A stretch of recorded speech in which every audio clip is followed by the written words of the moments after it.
Mga igsoon, mayong adlaw kanatong tanan, welcome sa atong programa Team Lakbay Katoliko. Karon, naa na puntay tubagon usa ka wali sa pastor sa Anabaptist nga niingon siya nga ang mga bismin kuno sa mga pari or mga suot sa pari mas balaan pa ang flag sa Pilipinas kay gipakamatyan sa mga bayani. Unya, ang sa mga pari kuno di daw balaan. Paminaw na to ang iyahang video. Paminaw na to ang iyahang giingon sa iyahang video.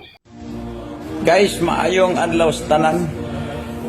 Abi ninyo, nakikita ko grill sa usa sa mga membro sa grupo sa Katoliko. Matod pa nila, ang sutana daw silang pari, balaan kayo. Pero abi ninyo guys, mas balaan pa ang flag nato sa Pilipinas kay gipakamatyan ni sa itong mga hero. Kanang ilang sutana guys, sa street ra ginaghimo taon ana day. Bye. So, muingon ta nga ang paniniwala nila hindi totoo. Bye. Moto ang nahimong pahayag sa usa ka pastor sa Anabaptist nga matod pa niya, dili balaan ang vestment sa mga pari kay mas balaan pa jud kuno ning flag sa Pilipinas kay gipakamatyan kuno sa bayani. Ang business sa mga kaparian wala.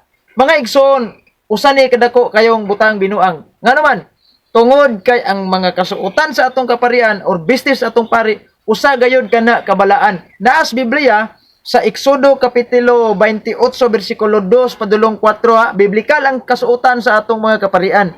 Magbuhat kag bistig balaan alang kang aron. Balaan ha, bistig balaan alang kang aron niya. Nasayod ta nga siya or usa ka pari na siya. Og may bisting pagabuhaton alang kanila. Mao ni nga ang atong mga kaparian, ang bistig sa atong mga kaparian, balaan na niya. Espesyal pag yun ng bistiha sa ato nga mga pari. Naana sa Exodo kapitulo 28 bersikulo 6. Espesyal kayo na. O niya, diya sa Exodo kapitulo 28 bersikulo 31, giklaro diha mga igsoon nga magbuhat kag bisti nga hataas, tagas jud ang ipahimo sa Ginoo. Biblikal man ning ato ang business pari. O niya, diha sa Biblia, magkaplagan yun na nato. Karon ang pangutana, si Kristo Pangulong Pari man, nasa Hebrehanon, Kapitulo 3, versikulo 1, o matod pa, kay Pangulong Pari man si Kristo, diha sa Gipadayag, Kapitulo 7, versikulo 9, klaro man giingon sa Biblia, nga ang tanan, nga mga tao, nga naa sa tanang kanasuran, buti pasabot, katong mga nasantos na, nga nanas mga langit, nagbisti sila taas nga mga bisti, puti, gabit-bit pagpalwa. Unya muni ang klarong istorya kay diha sa langit giingon das Gipadayag kapitulo 5 bersikulo 10 nga gihimo mo silang gingharian sa mga pari. Unya unsa may naa dito sa langit, nagbisti sila og mga tag-as kaning mabasa nato sa Gipadayag kapitulo 7 bersikulo 9. Kay si Kristo Pangulong Pari man, siya usab nagbisti og taas. Mabasa na nato sa Gipadayag kapitulo 1 bersikulo 13. Karon ang pangutana, biblikal ba pug kaha? Balaan ba pug kaha ang bisti sa mga pastor nga mag-long sleeve, mag-slacks ug mag-tiktak dayon ilok-ilok og Biblia?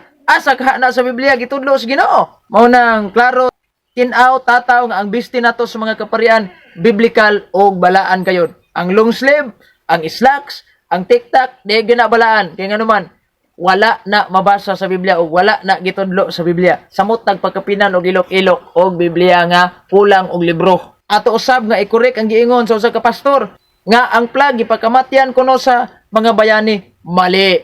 Wala nagpakamatay ang bayani sa flag kundi nagpakamatay ang mga bayani nato sa atong nasod, dili sa atong flag. Mao na nga magbasa-basa og history kay basin kauban ra unya mo adtong si Magellan mao'y nagpatay nila Lapu-Lapu.